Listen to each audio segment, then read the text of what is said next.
j'espère que vous allez bien et bienvenue pour une nouvelle vidéo. Aujourd'hui ça sera un Get Ready With Me chit chat. Je vais répondre à 4 questions, 4 thèmes que vous m'avez posé en DM sur Instagram. D'ailleurs je sais que je prends beaucoup de temps à répondre en DM, mais je dois gérer les DM de mon Instagram, les emails professionnels, les emails de mon site internet Ajafit, les DM, même si je vous ai dit que pour Ajafit les questions ça se passe juste ici. Et Ajafit c'est mon site internet où je vends du coup mon programme de perte de poids, le Glow Up Challenge, le Glow Up.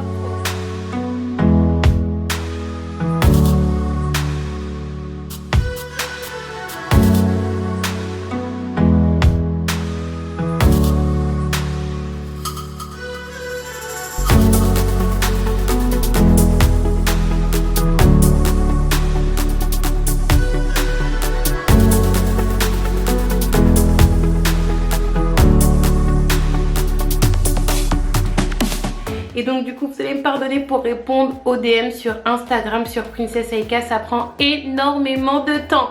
Mais j'ai pris le temps de passer un petit peu quelques DM et j'ai vu quelques questions, quelques thèmes qui étaient pas mal. Je les ai organisés afin de faire cette vidéo. Si vous voulez que je vous fasse une petite FAQ où je réponds à pas mal de questions de manière assez brève.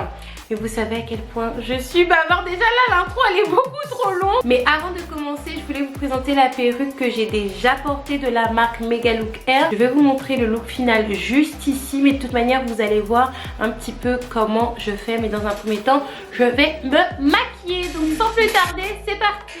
Je vous cache pas que j'ai un petit peu peur parce que je me pose la question si je vais pouvoir me maquiller et parler en même temps. Moi je ne sais pas faire ces deux choses là en même temps. C'est pour ça que les chit chat make-up j'en fais plus, parce que je me suis rendu compte déjà à l'époque que mes capacités en make-up étaient très réduites. Alors parler, ok, et faire des make-up en même temps, pour moi c'était impossible. Premier thème que l'on va aborder, c'est mon site internet Ajafit, sans en faire la promotion bien évidemment. Beaucoup de personnes m'ont posé la question: Aika, comment tu as fait ton site internet, d'où t'es venue l'idée de faire ton site internet, qu'est-ce que ça veut dire Aja, est-ce que tu peux nous en parler un petit peu plus, est-ce que tu as des employés, tout un tas de questions. Ça serait beaucoup trop long d'aborder le thème de mon site internet aujourd'hui dans cette vidéo. Ça mérite carrément une vidéo entière. Et je pense que dans quelques mois, lorsque ça sera vraiment l'heure du gros bilan de mon site internet, je vous parlerai un petit peu de l'histoire qui se cache derrière tout ça, de qu'est-ce qui m'est arrivé, des petites péripéties également, parce que j'en ai eu. Au-delà du fait de vouloir vous aider dans votre combat contre l'obésité, c'est pour ça d'ailleurs que j'ai commencé les diètes vlogs, c'est pour ça que j'ai continué les diètes vlogs, parce que j'aurais pu arrêter notamment mes vidéos régime, étant donné que à ce jour où je tourne cette vidéo, je suis à 67-66 kilos et mon aventure de perte de poids est pratiquement terminée. La nouvelle qui va commencer va être l'aventure de la stabilisation pondérale. Vous savez que ça fait depuis 2016, fin 2016 que je suis sur YouTube, et ça fait depuis maintenant une année vraiment que les choses ont vraiment commencé à porter leurs fruits, depuis que j'ai changé de mindset, mais également depuis que j'ai commencé les diètes vlogs, je vais pas mentir. Et c'est vrai que quelques mois avant de commencer mon site internet, je commençais à ressentir pas mal de frustration, parce que déjà il y a un petit événement avec une marque avec laquelle je travaillais. Je vous explique, cette marque, je travaille avec elle depuis que j'avais peut-être 30 000 abonnés, 40 000 abonnés.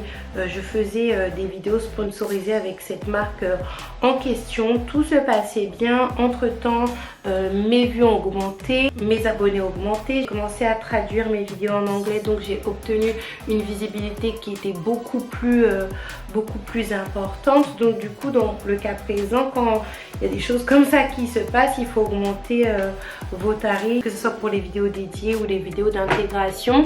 Et cette marque là m'a proposé un tarif qui était vraiment en dessous de ce qu'elle avait l'habitude de me proposer. Et c'est vrai que ça m'a fait un coup, parce que j'avais l'impression d'être prise pour une imbécile. J'avais l'impression qui n'avaient aucune reconnaissance par rapport à mon travail. Surtout que moi quand je travaille avec le cœur, je fais pas mal de cadeaux. Là j'avais une frustration générale dans le sens où moi j'évolue dans tout ce qui est perte de poids, bien-être, alimentation, sport, et je voyais qu'il y avait d'autres youtubeuses dont le corps de métier ne sont pas les éléments que je vous ai donnés précédemment, et pourtant elles obtenaient des partenariats avec des marques qui ont rapport avec ces sujets là. Et moi, dès que c'était pour Aïka, c'est non seulement on refuse, mais la double humiliation pour moi, et vraiment moi à l'époque je prenais vraiment comme une humiliation, c'est que des marques voulaient me proposer des codes promo, pas pour mes abonnés mais pour moi, afin que j'achète leurs produits moins chers pour que je fasse une vidéo sur eux par la suite. Et donc du coup j'ai décidé de lancer mon site internet afin d'aider mes abonnés avec mes propres produits.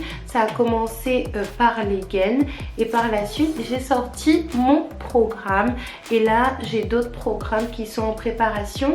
J'ai également profité de l'occasion que j'ai eu une ouverture de droit au Pôle emploi pour justement me dire ok, là j'ai un revenu stable jusque octobre, parce qu'il me semble que mes droits sont jusque octobre, afin de développer ma nouvelle activité.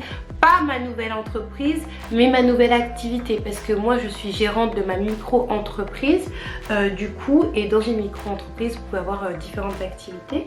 Moi du coup c'est mon cas.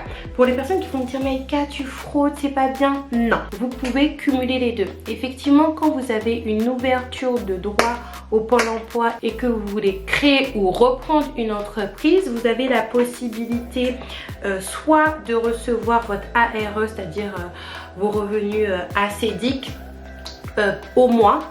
Et si par exemple, et en fait le Pôle emploi va jouer le rôle de compensation, c'est-à-dire que si vous gagnez 2000 € par mois dans votre ancien emploi qui vous a permis cette ouverture de droit, si vous dépassez les 2000 €, le Pôle emploi vous paye rien du tout. Mais si c'est en dessous des 2000 €, il va compléter, le Pôle emploi va compléter. Mais vous avez la possibilité de choisir le versement du capital. Qu'est-ce que le versement du capital? En fait, c'est tout simplement l'ensemble, le montant total de vos allocations sur vos droits qu'on vous a ouverts. On va vous verser 40% dans le cadre du lancement de votre entreprise, 40 ou 45%. Et 6 mois plus tard, on va vous verser le reste.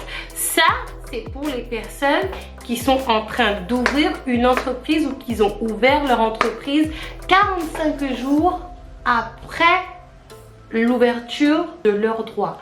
45 jours maximum. Par contre, pour les personnes qui ont déjà une entreprise, une micro-entreprise, et qui ont une ouverture de droit a posteriori de l'ouverture de leur entreprise, vous recevez l'intégralité de votre ARE, quel que soit le montant de votre chiffre d'affaires. Et du coup, moi c'est mon cas, quel que soit le montant de mon chiffre d'affaires mensuel, et ben je reçois mon ARE. Quand c'est l'heure de l'actualisation, du coup je m'actualise, je mets les informations, j'envoie le justificatif URSSAF, et à la réception et au traitement de ce justificatif URSSAF par rapport à mon chiffre d'affaires, il me verse mon ARE.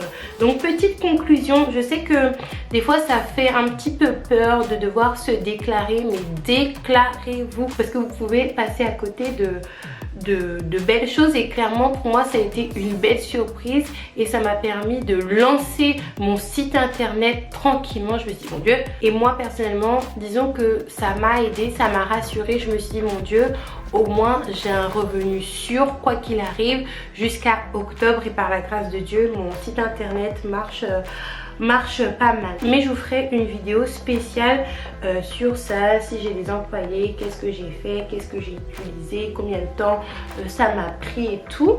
Mais pour toutes les informations concernant mon site internet, concernant les informations concernant la nouvelle sortie de produits, de programmes, de coaching privé, et ben il faut me suivre sur Ajafit, l'Instagram de Ajafit, c'est là où je dis tout. Donc du coup le deuxième sujet c'est par rapport à ma séparation pas les tenants et les aboutissants, mais disons l'après, comment je me débrouille, les aides, pensions alimentaires, déménagement, etc. Écoutez les filles, je vous ferai une vidéo spéciale. Cependant, pour être honnête avec vous, ça fait un moment que j'avais pris la décision de me séparer.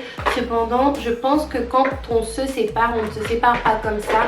Surtout quand on a des enfants, on prend le temps de se préparer et on prend le temps de s'armer pour se préparer. Surtout quand on est maman, il faut savoir que dans 95% des cas, on va se retrouver avec les enfants. Donc par conséquent, même s'il y a tout ce qui va être aide, pension alimentaire, il faut, je pense, être capable de subvenir aux besoins de ses enfants correctement sans toutes ces aides-là. Si ces aides-là viennent très très bien, cependant si elles prennent du temps à venir, il ne faut pas être aux abois. Moi personnellement, je n'avais pas envie de me retrouver dans une situation où je commence à courir à gauche, à droite après le père de mes enfants, au tribunal et tout. Nous, il faut savoir que les histoires de tribunaux,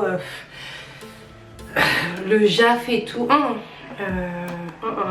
s'il vous plaît. Après je sais qu'il y a certaines personnes, voilà, ils sont obligés de passer par là et je ne les critique pas, mais moi je ne suis pas sur ça. Donc j'ai vraiment pris le temps de me préparer à cette séparation. J'ai pris le temps de me préparer à être seule avec mes enfants.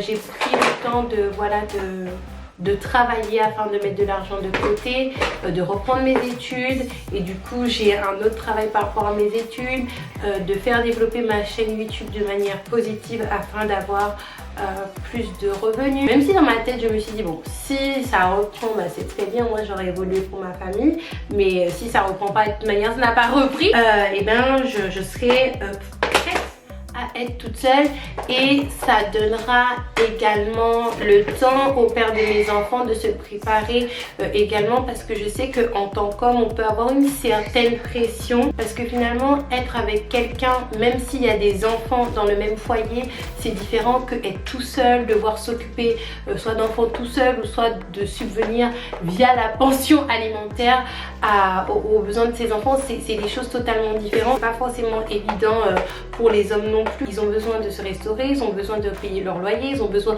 de se faire plaisir, ils ont besoin de vivre, et ils ont cette pression par derrière. Après moi je comprends cette pression aussi, parce que en tant que maman, même si tu me donnes ta pension là, clairement je paierai toujours plus pour les enfants. Donc moi je me suis vraiment préparée pour rendre la vie facile à tout le monde.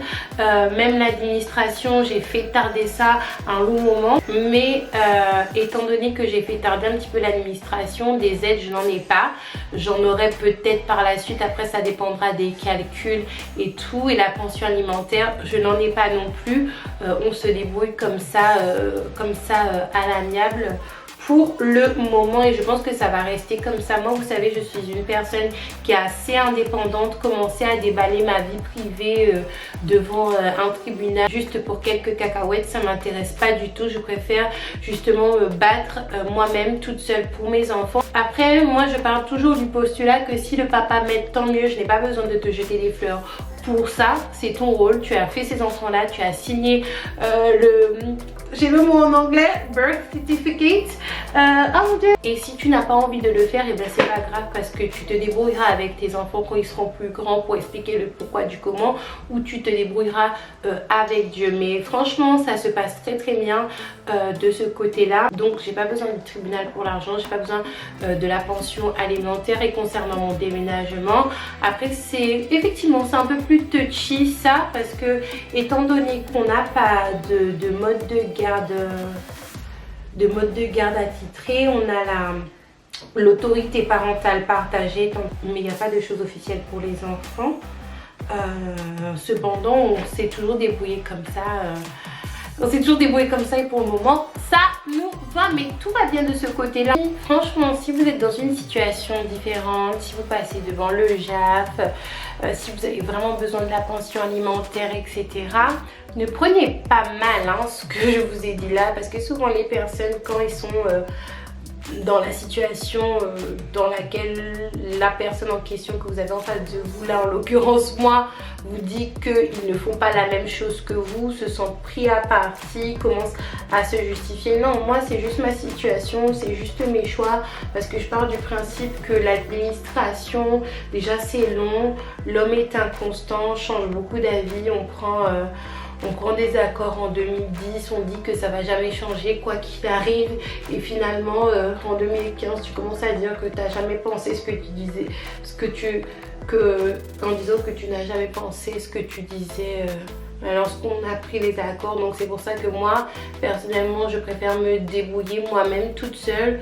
Je préfère prendre mon bâton de pèlerin et me battre pour mes enfants, de commencer à me battre contre des gens que de commencer à courir à gauche à droite. S'il y a des soucis, c'est pas des soucis de cet ordre là. Autre chose que je vous ai mentionné du coup dans le sujet de voilà, de la séparation, de l'argent, de l'aide, comment se débrouiller et tout, c'est le déménagement. C'est pourtant parce qu'actuellement je suis chez ma mère, je suis retournée chez ma mère. Comme je vous ai dit précédemment, j'ai pris ma maison depuis le 15 juin. Je vous en ai pas parlé parce que clairement je préfère garder les choses des fois pour moi et de vous faire des petites surprises, mais j'ai ma maison. C'est juste que j'ai envie de rester un petit peu avec ma maman, ma soeur, parce qu'après chacun va aller de son côté, visiter peut-être ma famille, et puis après je vais chez moi. J'ai trouvé une pépite, une super petite maison avec je vous dis ou pas, je vous dis pas, je vous dis rien du tout, du tout, du tout. Je ne remercie même pas la personne grâce à qui, enfin les personnes grâce à qui ça a été possible. Je les remercierai en temps voulu, publiquement et même dans le privé, parce que sinon vous allez trop deviner de choses ici là. Mais j'ai trouvé ma maison nouvelle, j'ai ma maison et j'en suis super contente.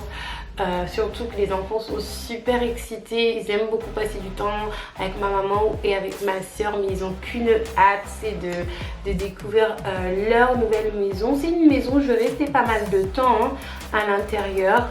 Là, étant donné que je vais être toute seule, il n'y aura pas de raison que je déménage. Et la prochaine fois que je déménagerai, je pense que ça sera pour acheter.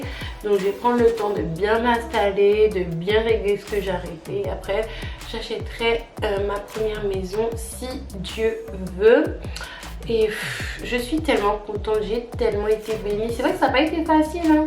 Franchement, avec ma séparation, la destruction partielle de ma famille, parce que c'était très compliqué, cependant j'ai tellement été bénie. Quand le plan de Dieu est en action, c'est ça qui se passe les filles. Donc des fois ne vous battez pas pour des choses soi-disant que vous voulez, mais qui ne vous est pas vraiment destiné. Moi c'est ce qui m'est arrivé, j'ai décidé au bout d'un moment. C'est un petit peu comme quand vous nagez à contre-courant. Vous forcez, vous avancez un petit peu, mais c'est super difficile. Mais laissez-vous aller et laissez-vous porter par le courant. Vous verrez que les choses seront beaucoup plus faciles pour vous, pour votre vie et surtout pour la vie de vos petits marmots. Dernière chose, et là je vais commencer à me coiffer. On m'a posé la question, enfin c'est un long message que j'ai reçu en DM sur Instagram, en me posant la question: est-ce que je regrettais d'avoir eu des enfants, surtout ma petite fille Ariel, pour voir le résultat de ma séparation. Et la personne a commencé à vouloir faire un débat sur le fait de regretter sa maternité, le fait de ne pas vouloir d'enfants, etc. J'ai trouvé que le sujet était assez intéressant en tant que femme, même si bon, c'est un petit peu borderline parce qu'elle parlait quand même de ma fille et tout. Mais j'ai trouvé ça intéressant, surtout que récemment j'ai vu la vidéo d'une youtubeuse et je vais vous partager mon avis. Moi je vais vous dire quelque chose, je ne regrette aucun de mes enfants, même le premier qui est parti, et clairement ça, disons pas lui à proprement parler, hein, mais son départ m'a bousillé une partie de ma vie d'adulte. Même c'est à cause de son départ du coup que je souffre du trouble panique, avec des attaques de panique, de la tachycardie, que j'ai beaucoup d'angoisse, que j'ai perdu mon innocence d'enfant et tout. Je ne regrette pas du tout d'avoir eu mon fils Joachim. Je ne regrette aucun de mes enfants, partant de Joachim, à Ariel et si j'ai d'autres enfants au-delà. Après, les femmes qui regrettent d'avoir eu leurs enfants, personnellement je ne les comprends pas. Et j'ai pas envie vraiment de les comprendre en fait, parce que étant maman et compte tenu de tout l'amour que je porte pour mes enfants, en dépit des choses que j'ai vécues avec leur papa qui étaient très désagréables, j'en parlerai pas ici, mais c'était super désagréable, même si j'aurais toujours du respect pour lui, hein, du fait que ça soit le père de mes enfants. Je ne regretterai jamais mes enfants. Parce que j'ai un amour pour eux qui dépasse tout. Et des fois, vous savez, on peut être dans la sympathie, on peut être dans la compassion, mais par rapport à certaines valeurs qu'on a dans la vie, on peut pas voilà, accepter tout et n'importe quoi et comprendre tout et n'importe quoi. Cependant, femmes, je comprends tout à fait les femmes qui ne veulent pas d'enfants. Pas leur raison du tout, mais c'est tout simplement un choix de vie. De la même manière dont moi, je ne voyais pas ma vie sans enfant depuis mon plus jeune âge, même si je ne vais pas vous mentir, je ne pensais pas avoir des enfants aussitôt et surtout autant. Non, il y a des femmes qui ne voient pas leur vie avec des enfants. Et c'est leur choix et franchement elles devraient arrêter de se justifier parce que des fois elles sont tellement dépassées par les justifications qu'elles donnent que ce n'est pas cohérent. Récemment j'étais en train d'écouter une youtubeuse qui disait oui, au 21e siècle on a quand même énormément de pression par rapport à avant pour avoir des enfants, et je me dis ne raconte pas n'importe quoi, parce que je pense que si tu étais dans les années 1800 et que tu n'avais pas d'enfant à 30 ans, je pense que tu avais plus de pression de la part de la famille, belle famille, mais également de la société, sans contrôle, ok, au niveau de la forme, de l'expression, du fait que tu n'as pas d'enfant, que maintenant. Mais vous avez le droit de ne pas vouloir avoir d'enfant. Et d'ailleurs, quand je vois certaines choses, c'est mieux en fait. Parce qu'il y a des choses qui se passent, surtout en ce moment. Ne faites pas d'enfants, mettez le condom. Et puis voilà, c'est tout. Après, vous ne pouvez pas empêcher la société d'être ce qu'elle est et d'attendre de vous que vous ayez des enfants. On est des mammifères et comme chaque mammifère femelle, que ça soit dans notre société civilisée entre guillemets, ou une société plus animale, on va attendre d'une femelle d'avoir des enfants. Donc vous aurez beau crier en haut, en droit, à gauche, à droite, on va attendre de vous d'avoir des enfants. Mais si je pourrais me faire l'avocat du diable, parce qu'il y a beaucoup de femmes justement qui ne veulent pas d'enfants et qui se plaignent un petit peu de l'entourage en disant voilà, je reçois la pression de l'entourage, on me pose des questions, à se plaindre également de ce double standard qu'il y a entre les hommes et les femmes. Un homme qui a 30 ans, 40 ans, on lui pose pas de questions, alors que moi j'ai le même âge, voire je suis même un peu plus jeune, on me pose des questions, on me fout la pression. Déjà, j'aimerais vous dire que la plupart des gens, quand ils vous posent des questions ou qui vous mettent la pression ou qui s'inquiètent comme ça, à part les personnes qui sont vraiment rentrent dedans et qui sont clairement dans la méchanceté, ils pensent pas à mal pour vous. Et justement, commencer à dire oui, mais avec mon frère, avec mon cousin, avec mon oncle, eh ben, on n'est pas autant sur ses côtes qu'à moi. Il faut faire un petit peu de psychologie et réfléchir un petit peu. Vous êtes une femme, vous n'aurez pas l'occasion d'avoir des enfants toute votre vie. Qu'un homme, il pourra faire des enfants pratiquement à part problème toute sa vie. Donc il faut arrêter de comparer ce qui n'est pas comparable et il faut arrêter de vouloir mettre les femmes et les hommes sur un même pied d'égalité. Pas qu'on n'est pas égaux, pas que l'homme est supérieur à la femme, mais on n'est pas pareil. Donc on ne peut pas être comparé de la même manière. Mais si je pourrais me faire l'avocate du diable, la plupart des gens, quand ils font des réflexions pareilles, en fait ils s'inquiètent pour vous dans le sens où ils n'ont pas envie que vous ayez des regrets, parce qu'il y a pas mal de personnes qu'on a vues, comme par exemple Adriana Carambeu, oui je ne veux pas d'enfant, je veux pas d'enfant, je veux vivre ma vie, je veux vivre ma vie, et arrivé à 45 ans la personne veut commencer à avoir des enfants, cependant la fertilité elle est plus au top, et en France il me semble que la PMA c'est jusqu'à 38 ans maximum. Moi j'ai plusieurs cas dans ma famille et c'est vraiment pour éviter le fait d'avoir des regrets. Et malheureusement, il y a des personnes que je connais dans mon entourage, à la fleur de l'âge où la fertilité était au top, ne voulaient pas d'enfants. Et finalement, elles arrivent à 40 ans, 45 ans, elles veulent des enfants. Cependant, la fertilité n'est plus. Et il y a même la ménopause qui est passée par là entre temps en fait. Donc si c'est la pression de la société, je peux comprendre. Cependant, vous ne pouvez pas changer la société. Voilà, une société parfaite.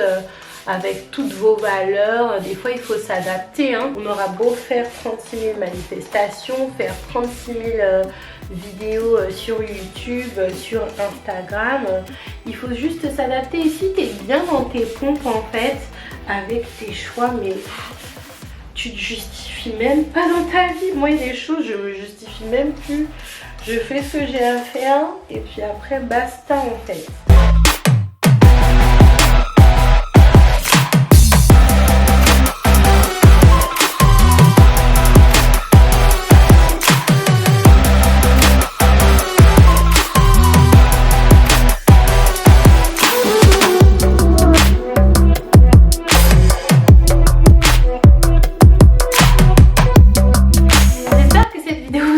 Finalement, j'aurais pas mal blablaté, raconté ma vie et donné mon avis, mais sachez que mon avis n'appartient qu'à moi-même. Si vous pensez autrement, ça veut pas dire que en donnant mon avis, je dismiss carrément votre point de vue. Tous les liens concernant la perruque seront en barre d'infos, que ce soit le site internet, le lien direct de la perruque, mais également les codes promo. Elle vient de la compagnie Mega Look Hair et comment vous dire que j'en suis super satisfaite, super facile à mettre, rapide, naturel. N'hésitez surtout pas à liker, commenter, partager cette vidéo, à faire un petit tour sur mon site internet Ajafit et de vous procurer votre programme de perte de poids. Sachez que à la rentrée, je libérerai les places de coaching pour la perte de poids en privé. Moi, je vous fais un gros bisou et je vous dis à la prochaine. Bye bye.